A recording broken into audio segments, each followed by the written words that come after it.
been on Zepbound for 12 weeks, and this week I experienced my first game, and I did not expect to react the way that I reacted, and I just want to unpack that with y'all for a little bit. So come on in, let's get started.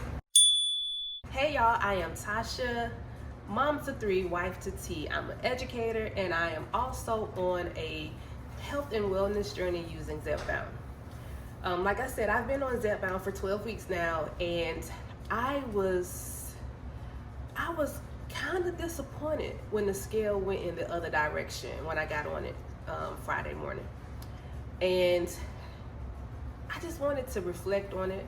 I know that I've always said that weight loss is not my main motivation behind taking Zepbound. It is all about my health and wellness, but my weight is the only indicator that I have that lets me immediately figure out if this medication is doing what it's supposed to do, if the Zep is actually Zepping, right? I got on the scale Friday morning, and it was like, what?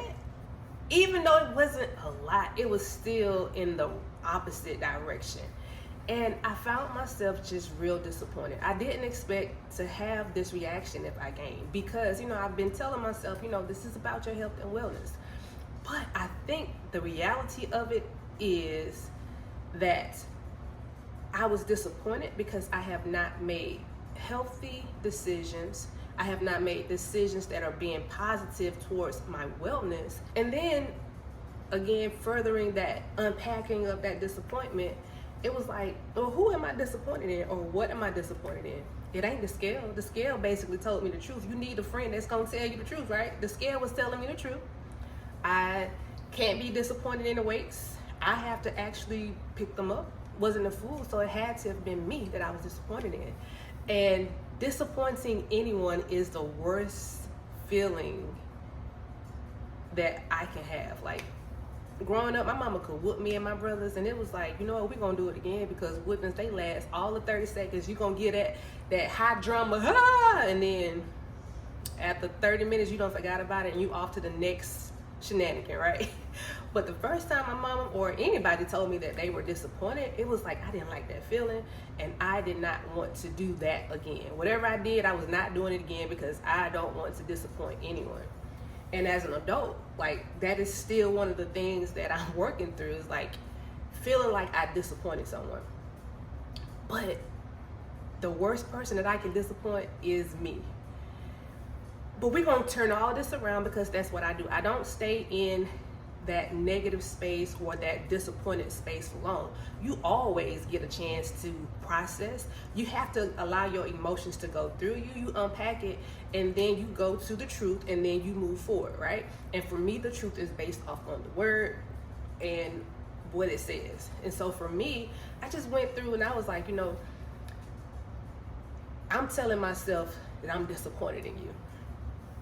The craziest thing is, earlier this week, I was talking to someone, and we were having a conversation about how sometimes you can look like you're doing all the things right on the outside, but on the inside you feel like trash. You feel like ain't nothing right.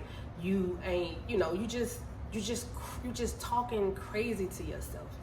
And I told this person, I said, hey, my favorite quote that I've ever heard was from Sarah Jakes Roberts. Well, she's the first person that I've ever heard say this. She said, sometimes your biggest enemy is your inner me.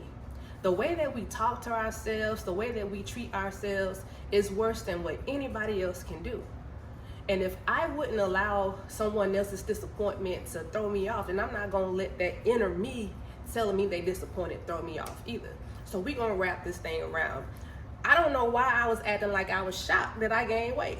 I didn't exercise not one time last week, outside of me doing the stuff I had to do at work, which was a lot. But I still did not come home and take the time to do extra movement like I've done in previous weeks.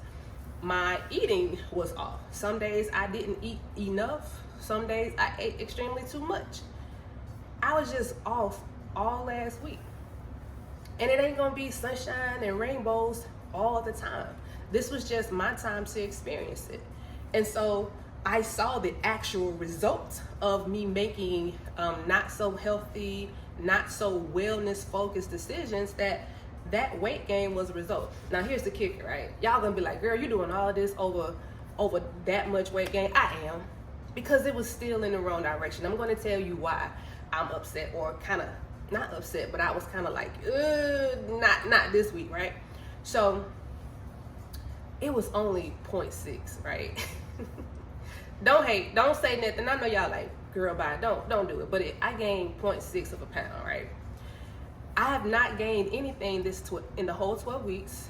I have either maintained my weight or lost weight. So to go in the opposite direction, I was just like, whoa. Only because I know that I am going on a cruise, right? This week. I'm going on a cruise this week. And I was already expecting, and I shouldn't even expect this. Why am I putting this out like, girl, you're gonna gain weight? But I was already figuring, you know what, if I'm gonna gain weight, this would be the week that I'm gaining weight, because I am away from home. I am on this cruise ship. Food is flowing freely. I'm pretty sure it's sodium packed. You know, every time I've been on a cruise, anytime I go on vacation, I come back a little bit fluffier, right? Not only are my bags a little bit heavier because we buy stuff, but me too. My whole body is heavier as well, because we eat and we eat and we eat. And I was already preparing to have a gain the following week, you know, just preparing myself. It's okay, you get the chance to relax. But to have that gain the week before, it's like, am I starting something? And it's almost a pound, and it was a whole week. What's gonna happen when I'm gone for a whole week on this cruise? Another reason why I was upset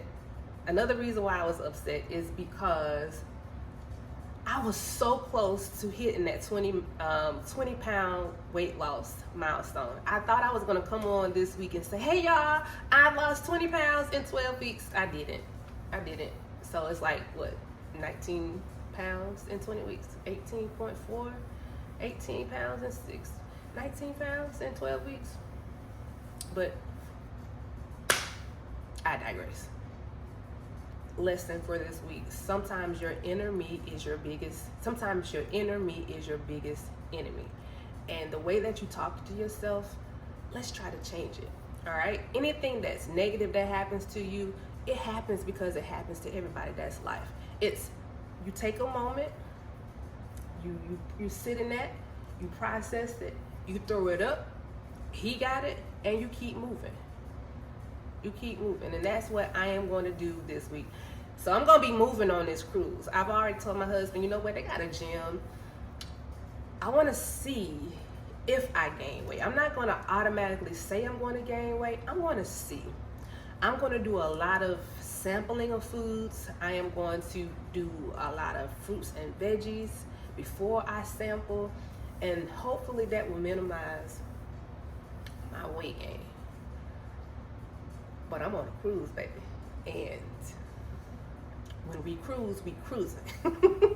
So hopefully Zepbound will zep a little bit. It don't go too crazy, but even if it does, it will be okay. All right, y'all. So thank you for staying. I hope that you all have an amazing week this week.